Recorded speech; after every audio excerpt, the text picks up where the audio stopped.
Bien sûr, moi je suis totalement opposé à la loi El Khomri et d'autres engagements publics apparaîtront dans les jours qui viennent. Et la tribune là, des prix Nobel et autres économistes là, de samedi dernier, je trouve, est absolument détestable et surtout se plante complètement sur le fond. Elle est signée par des personnes qui font surtout des modèles mathématiques et qui font pas beaucoup de travaux empiriques ou historiques.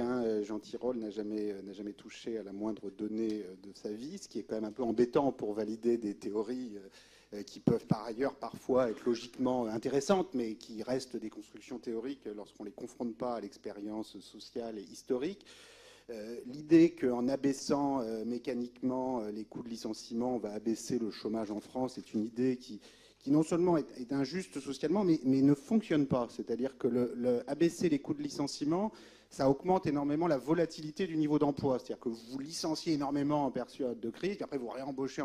Mais pour finir, le niveau moyen de chômage, il ne bouge pas.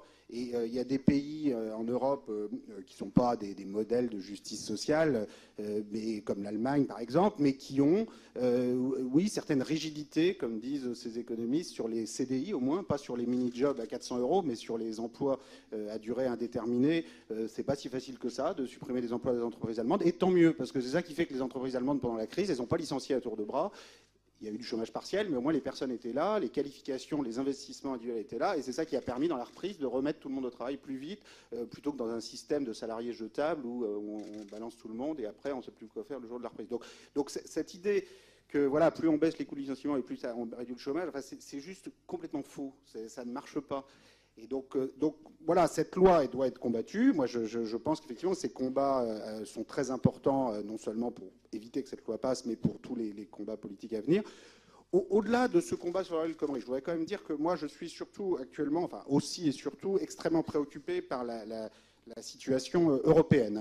On a la conjonction d'une crise économique et financière et d'une crise des réfugiés, d'une crise géopolitique qui est quand même extrêmement explosive. Et je pense que là, on a vraiment besoin d'un sursaut de propositions françaises. On a besoin d'un moratoire sur la dette, sur les intérêts de la dette. C'est-à-dire, ça n'a pas de sens de demander à des pays comme la Grèce, qui sont à un niveau d'activité économique qui est un quart plus bas qu'en 2007, avec des taux de chômage de 20, 30, 40%, de repayer des excédents primaires de 2, 3, 4% du PIB, qui est toujours ce que la zone euro, c'est-à-dire notamment l'Allemagne et la France, exigent de la Grèce. C'est une folie. Et c'est ça qu'on continue de demander à la Grèce. Et dans le même temps, on leur dit « Ah oui, là quand même, il faudrait construire des camps de réfugiés pour tout le monde qui s'entache chez vous. » Mais en fait, c'est complètement suicidaire de la part de l'Europe. Donc là, je pense que l'absence de la France dans ce débat européen où on laisse toutes les pulsions nationalistes britanniques ou polonaises ou autres dominer le débat sur la réforme de l'Europe et où la France ne fait aucune proposition, c'est quelque chose de très grave. Parce qu'on ne peut pas se contenter de se plaindre de l'Allemagne. Je rappelais que la France, l'Italie, l'Espagne, mises ensemble, ça représente 50% de la population et du PIB de la zone euro. L'Allemagne, c'est 25% ou 26%. Et je pense que si la France, avec l'Italie et l'Espagne, faisait des propositions de refondation démocratique et sociale de la zone euro, avec un vrai choix démocratique sur le niveau du déficit public, le niveau de relance économique, la politique face aux réfugiés aussi, parce que ça va avec la relance économique et sociale, je pense que, évidemment, l'Allemagne aurait peur d'être mise en minorité dans une structure démocratique, parlementaire pour la zone euro. Mais pour finir, il faudrait bien qu'elle arrive à un compromis si une proposition venait de pays représentant 75% de la zone. Et cette absence de la France dans ce débat est quelque chose de très grave. Et ça fait partie des sujets, voilà, cette renégociation du traité budgétaire européen de 2012, qui n'a jamais eu lieu malgré toutes les promesses. Il faut que des propositions précises soient sur la table. Et pour moi, ça fait partie des sujets dont la primaire devra débattre. Alors, nous allons y venir. D'abord, je voudrais dire qu'il y a plus que 3 têtes au front de gauche. Il y a beaucoup de têtes, on est nombreux. Et c'est important de le rappeler. Bon, je voudrais dire quelques mots d'abord sur cette mobilisation parce que c'est quand même l'événement important et qui peut bousculer la donne et la situation sociale et politique. Elle a été enclenchée évidemment dans un mouvement sur les réseaux sociaux tout à fait inattendu, si j'ose dire, surtout que c'est un sujet qui peut sembler assez technique. La loi est assez complexe, avec beaucoup d'éléments, et ça me rappelle de ce point de vue les débuts du traité constitutionnel européen, où on avait un texte qui était très complexe, et où en fait il y a eu une appropriation du grand nombre de la complexité d'un texte technique pour justement en mesurer la portée très concrète. Et c'est un texte qui touche de manière précise, quotidienne, la vie des salariés, des chômeurs qui retrouveraient un emploi, etc., et la vie économique. Donc c'est pour ça qu'elle touche. Et il faut réussir cette mobilisation, il faut la transformer dans la rue pour qu'elle prenne corps et chair, et que nous réussissions à, dans les têtes, modifier ce qui nous est renvoyé. Parce que moi, je voudrais dire quand même quelques mots sur ce qu'on nous raconte autour de cette loi. On nous explique en effet qu'elle va créer de l'emploi. L'autre jour, j'étais face à un journaliste qui me disait « Mais enfin, vous ne voulez pas lutter contre le chômage ?» Je dis « Mais en quoi cette loi va créer le moindre emploi? C'est une loi qui va, au contraire, faciliter les licenciements. Elle ne va pas du tout créer d'emploi. C'est pas par là que ça se joue. » On nous explique également qu'on n'aurait pas compris la loi. En fait, on est contre parce qu'on ne l'a pas bien lu, on ne nous l'a pas bien expliqué. Vous avez remarqué que c'est souvent ce qu'on nous explique. On nous l'avait dit aussi au traité constitutionnel européen. Il y a même Raymond Soubi, je ne sais pas si vous avez vu, qui est un ancien collaborateur de Nicolas Sarkozy, qui s'y est mis, qui a dit « Mais non, mais on ne l'a pas bien expliqué, cette loi. On va nous réexpliquer et sans doute, là, nous allons comprendre. » On nous dit aussi que si on est contre, c'est qu'on n'est pas moderne. Vous avez vu la une du Point la semaine dernière, avec les dinosaures.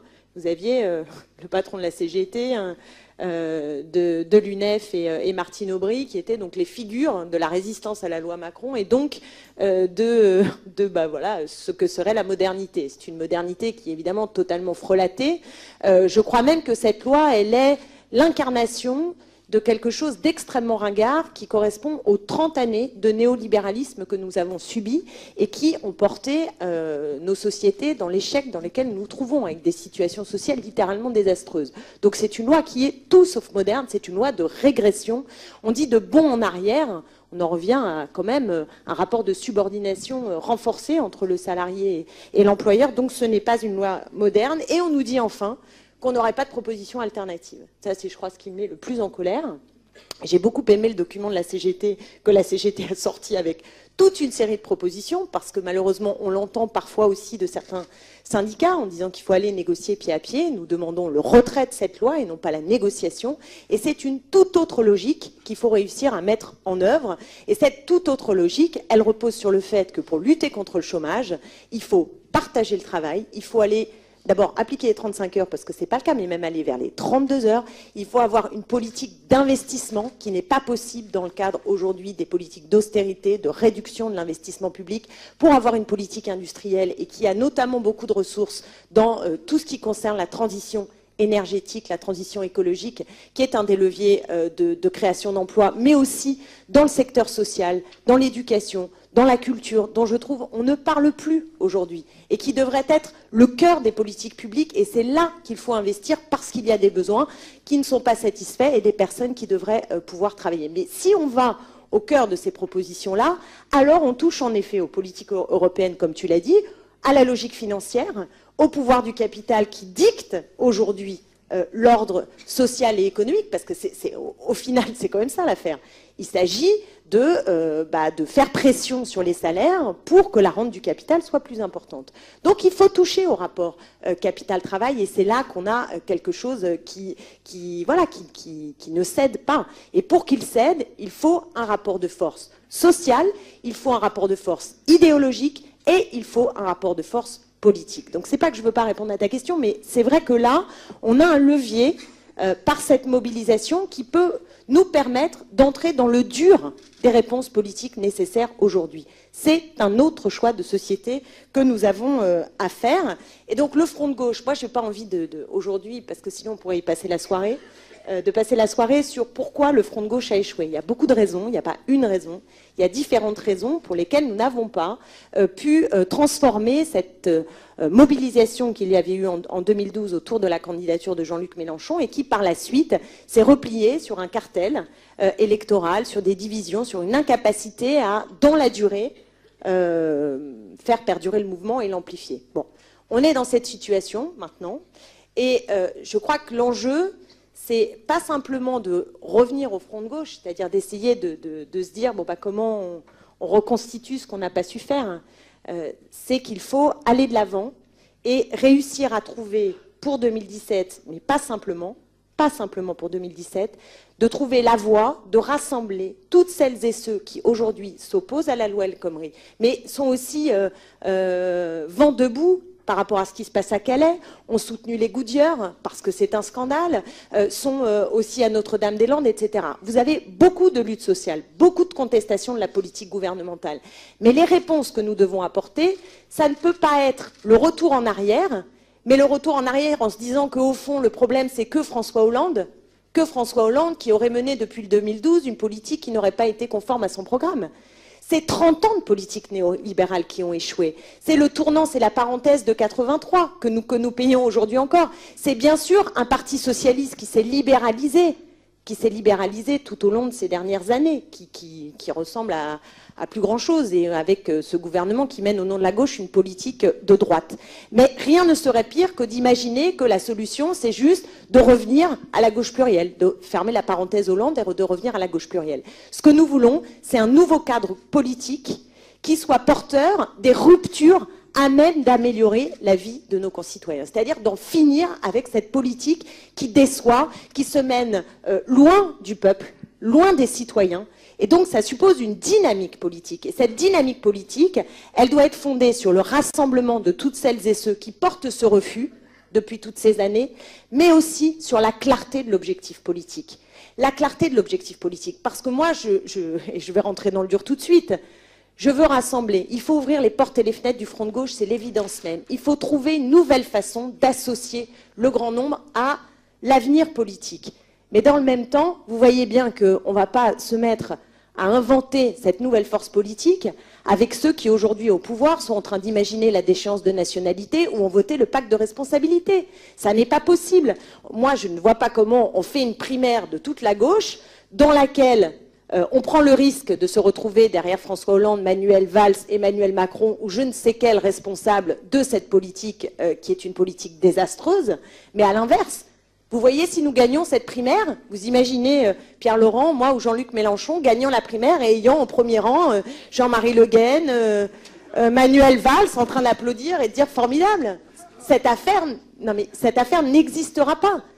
La primaire de toute la gauche, de toutes les gauches, est une primaire qui, à mon avis, n'aura pas lieu, mais qui n'a pas lieu d'être. Pour cette raison-là. Alors, ça ne veut pas dire qu'il faut se replier, encore une fois, à mettre des frontières, des barrières qui soient strictes.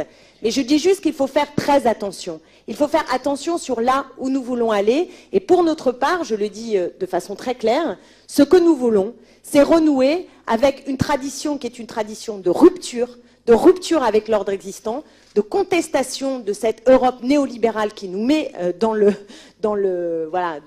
la nasse, et non pas essayer d'accommoder, finalement, d'avoir un projet qui permette d'éviter le pire. On est radicalement pour s'opposer au pouvoir du capital, et il faut le dire, on veut sortir de la société de consommation dans laquelle on est, on ne veut pas rester dans les clous de la 5e en l'améliorant, on veut bousculer cette 5e pour aller vers une 6e République, avec de la proportionnelle, avec beaucoup de choses qui sont dedans, qui sont radicalement différentes. On veut l'égalité. On veut l'égalité, et pour avoir l'égalité, je vous assure, l'égalité entre les territoires, entre les hommes et les femmes, toute cette égalité-là, on ne l'aura pas si nous ne sortons pas de l'austérité et de ce dogme absolument infernal de la réduction de la dépense publique. On veut également en finir avec le contrôle social, avec cette logique aujourd'hui que nous avons de contrôle social, qui est en fait le corollaire. Hein. Quand vous avez une société néolibérale, le pouvoir politique, il s'exerce par davantage de contrôle social. C'est ce que fait aujourd'hui le gouvernement avec la prolongation de l'état d'urgence. Bon. Tous ces partis pris qui peuvent rassembler largement dans la société sont des partis pris de rupture, et je crois qu'il faut avoir en tête qu'on ne peut pas dilapider au nom d'un danger qui est un vrai danger, hein, celui de la non-présence d'un candidat de gauche en 2017 au second tour. Nous ne pouvons pas dilapider cette perspective, aussi parce que le Front National est en embuscade, et que le Front National, il incarne la colère sociale qui existe aujourd'hui dans ce pays, et que nous ne pouvons pas la lui laisser. Ils ne peuvent pas être ceux qui, aujourd'hui, défendent les catégories les plus opprimées, et qui incarnent la fierté du peuple, et qui incarnent l'antisystème. C'est à nous d'être capables de le faire. sur ça, moi je vais pas répondre directement pour dire un mot de la loi El Khomri, parce que ça nous aidera à répondre à cette question. Je vous ai confiance pour l'articuler. Parce que, à mon avis, on est au cœur du problème. Et effectivement, je ne prends pas tout à fait le problème exactement comme vient de le prendre Clémentine, tout en partageant avec elle beaucoup de diagnostics. Parce que, d'abord, El Khomri, à quoi on assiste? J'ai envie de dire une fois de plus, parce qu'en vérité, ce n'est pas la première fois, même si là, ça s'exprime avec beaucoup de force. On assiste à un pays qui entre à une lame de fond qui est en train de se lever, un pays qui se dresse contre un projet dont manifestement il ne veut pas dans sa grande masse, parce que quand il y a 1 million de personnes qui signent une pétition en quelques semaines, et quand on va lire les commentaires qui accompagnent ceux qui signent la pétition, plus tout ce qui se passe de mobilisation autour des syndicats, on voit bien que c'est quelque chose de très profond et qui est en train, comme le disait Baptiste au début, de mettre en mouvement des gens qui ne sont pas touchés directement par le travail syndical et encore moins par le travail politique, mais des gens... Donc c'est une lame de fond dans le pays. Et on a face à ça un gouvernement qui s'apprête, parce que soyons très clairs, qui s'apprête à s'acharner. Parce que le tour de piste qui est fait actuellement vise en fait, très probablement, j'espère être démenti, mais très probablement à recycler dans 15 jours l'essentiel du projet qui est en train de lever la lame de fond qu'on voit dans le pays.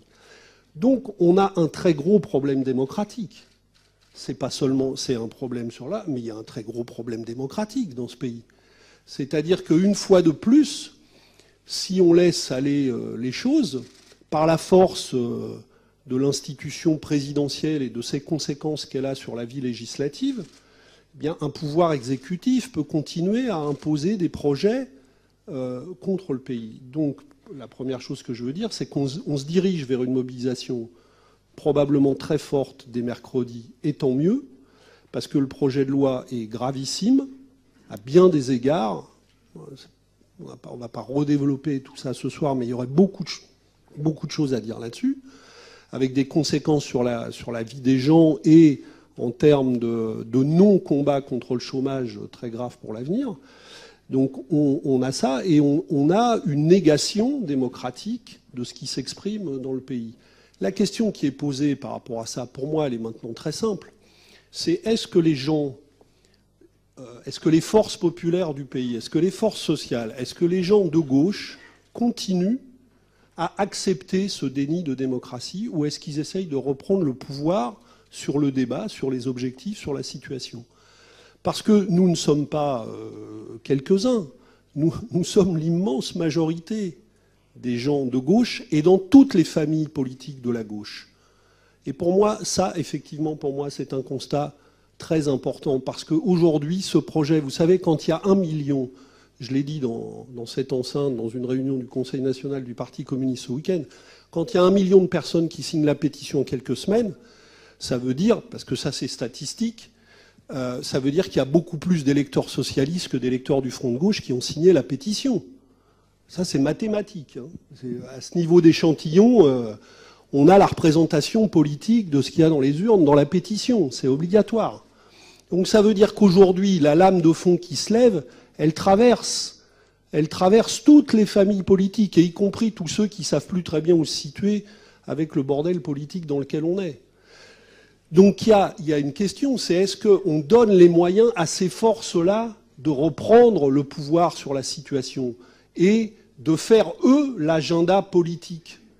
Pourquoi, moi, je refuse, c'est pas que je refuse à répondre aux questions, mais je refuse d'organiser mon agenda politique maintenant en fonction des débats politiques qu'on veut m'imposer et qu'on veut finalement imposer à tout le peuple français et à toute la gauche et à tous les militants de gauche, quel que soit leur parti. Donc effectivement, moi, les questions auxquelles j'ai envie de répondre, c'est d'abord celles que pose le pays. C'est pas d'abord celles que pose tel ou tel responsable politique, qui me somme de répondre à telle ou telle question. Et le Front de gauche, pourquoi le Front de gauche n'est pas mort ? Il bouge encore. Contrairement à ce que dit Stéphane Aliès, que je remercie par ailleurs d'avoir accepté d'animer ce lundi de gauche. Parce que le Front de gauche n'est ni un cartel de parti, ni un cartel présidentiel. Et il n'a jamais été que ça. Il a mis en mouvement des millions de gens dans l'élection présidentielle. Il est un repère pour plein de gens. Il y a plein de gens qui continuent encore de se référer au Front de gauche. Et ces gens ont envie de bouger et s'animent. Alors peut-être que, à partir de l'idée du Front de gauche et de l'idée qui traverse d'autres courants politiques, tout ça est en train de se réinventer et de se réadapter aux nouveaux objectifs qu'on doit se fixer en commun. Donc tout ça, ça change en ce moment, effectivement, parce qu'aussi il y a des débats qui traversent tout ça. Mais la force qui s'est mise en mouvement avec ça en 2012, qui n'a pas trouvé les moyens de contrer la politique gouvernementale, mais qui cherche aujourd'hui d'autres chemins et qui veut, d'une certaine manière, cette force-là, plus beaucoup d'autres, maintenant reprendre la main vers les échéances de 2017, elle existe bel et bien. Et qu'est-ce qu'elle demande, cette force ? Elle ne demande pas de savoir, aujourd'hui, pour qui elle va voter dans un an. Elle demande qu'on discute des questions de fond dont on parle. C'est-à-dire, on ne veut pas de la loi El Khomri, donc on veut discuter de qu'est-ce que c'est qu'une vraie politique de lutte contre le chômage. C'est de ça dont veut parler le pays. Face à l'Europe, est-ce qu'on réouvre, comme disait Thomas Piketty, est-ce qu'on réouvre le débat européen ? Qui va nous expliquer aujourd'hui qu'on ne peut pas ouvrir le débat européen et que c'est trop compliqué ? Le débat européen, il est ouvert sur tous les fronts. Schengen est remis en cause, plus rien ne marche en Europe, on va vers l'éclatement. Il y a un pays, un des grands pays de l'Union européenne, la Grande-Bretagne, qui se pose la question de sortir. Et à nous, on va nous dire, c'est impossible d'aller ouvrir le débat européen. C'est pas qu'on veut pas l'ouvrir, c'est qu'on est en train de démissionner. Le débat, il est grand ouvert dans l'Europe. Et si on ne l'ouvre pas, si la France de gauche n'ouvre pas ce débat et ne s'engouffre pas dans ce débat, il est mené par Cameron, il est mené par les populistes de l'Europe de l'Est qui tiennent des propos affreux et racistes tous les jours. Il n'y a qu'à aller écouter ce qui se raconte en Pologne ou en Hongrie. Il est mené par ceux qui disent qu'il faut fermer les frontières en Europe. Il est mené par tout le monde. Et la France, effectivement, elle est muette dans ce débat. Certes, mais les questions stratégiques sont aussi liées à ces questions de fond-là. Et oui, la question primaire, eh bien, la question stratégique pour moi, c'est est-ce qu'on se donne les moyens d'ouvrir en grand le débat dans toute la gauche en donnant la parole à tous les gens de gauche, quel que soit le vote qu'ils aient émis en 2012, et j'ai envie de même de dire, quels que soient ceux qu'ils ont émis encore au régional. Parce que le rapport de force, qui n'est pas suffisant à moi, il s'est encore exprimé au régional même. Mais moi, j'ai pas envie de savoir, j'ai pas envie de regarder, pour ouvrir ce débat, qui a voté pourquoi. Parce que autour de moi, et parmi les millions de gens qui s'apprêtent à descendre dans la rue contre la loi El Khomri, il y a des gens qui ont voté de toutes les manières possibles, ou qui n'ont pas été votés. Eh bien, c'est avec tout cela qu'il faut réouvrir le débat, pour reconstruire un autre agenda politique. Et c'est pour ça que le débat qu'on a sur la primaire, pour moi, le débat le plus important sur la primaire, c'est pas, je sais bien qu'on me somme de répondre tous les jours à ça, justement, c'est pas pour moi de commencer par le débat de savoir qui va être candidat. C'est est-ce que la primaire commence, comme c'était écrit dans l'appel du début, par un grand débat. Il y avait cette formule, d'abord un grand débat, après les candidats. Eh bien, est-ce qu'on commence par là ? Oui, moi je dis, jusqu'à l'été, un grand débat. Mettons pas seulement des millions de gens dans la rue sur El Khomri, mettons des millions de gens en débat. On verra où il est le curseur. Moi, j'ai pas d'inquiétude. Moi, je dis, si nous sommes capables d'ouvrir ce grand débat dans le pays, sur la question européenne, sur la question du travail, sur beaucoup d'autres questions, le curseur, il va être parmi tous ceux qui ont envie de ça et qui ont envie de... Il va pas être du tout là où le met l'exécutif actuel. Hein. Il sera tout à fait ailleurs. Donc il faut avoir confiance dans ce débat populaire. Et c'est à ça qu'il faut consacrer nos efforts. C'est pour ça évidemment, moi je ne masque pas mon objectif. Je dis qu'effectivement, pour moi, cette construction-là, elle doit déboucher sur une candidature qui, pour moi, ne peut pas être celle de François Hollande ou celle de Manuel Valls, puisque c'est cette politique qui vient d'échouer. Donc moi, je joue carte sur table. Mais je dis que ce débat-là, je veux le mener, pour être clair, parce que c'est ça qui m'intéresse, y compris avec des gens qui ont encore voté socialiste aux élections régionales il y a quelques semaines. Mais pas avec ceux pour qui ils ont voté. Mais avec tous ceux qui seront prêts à le mener sur le terrain que veulent les gens. Moi, je dis qui fixe l'agenda des questions. C'est-à-dire que dans la régionale, dans la primaire, pardon, est-ce qu'on va discuter par quoi on remplace la loi? On ne veut pas de la loi El Khomri. Par quoi on la remplace? Par quoi on la remplace? On ne veut pas que l'Europe soit dans l'état où elle est, c'est-à-dire ne fasse rien sur les migrants. Par quoi on remplace? Qu'est-ce qu'on veut comme politique européenne? On ne veut pas le développement des travailleurs pauvres. Quelle politique on met en place? Est-ce qu'on continue de ne pas s'attaquer, d'exiger le remboursement de la dette à des pays qui sont à genoux? Est-ce qu'on continue de saigner nos politiques publiques au nom du même objectif? Est-ce qu'on continue de ne pas faire payer le capital alors que les inégalités explosent? C'est ces questions-là qu'il faut mettre au centre du débat. Et il ne faut pas se laisser, excusez-moi, un peu trivial, arrêtons de nous laisser emmerder le peuple de gauche par ceux qui veulent nous imposer un agenda et un débat qui n'est pas le nôtre. Prenons la parole, nous les gens de gauche, faisons-le vraiment, faisons-le vraiment. Et si on le fait tous ensemble et en rassemblant tous ces gens qui vont être dans la rue dans un débat politique, vous allez voir que le débat politique, il va plus du tout être le même. Et Baptiste avait raison. On voit bien que ce qui se joue dans la loi El Khomri, c'est d'empêcher une loi néfaste, mais ça ira bien au-delà si on est capable de mener cette bataille jusqu'au bout.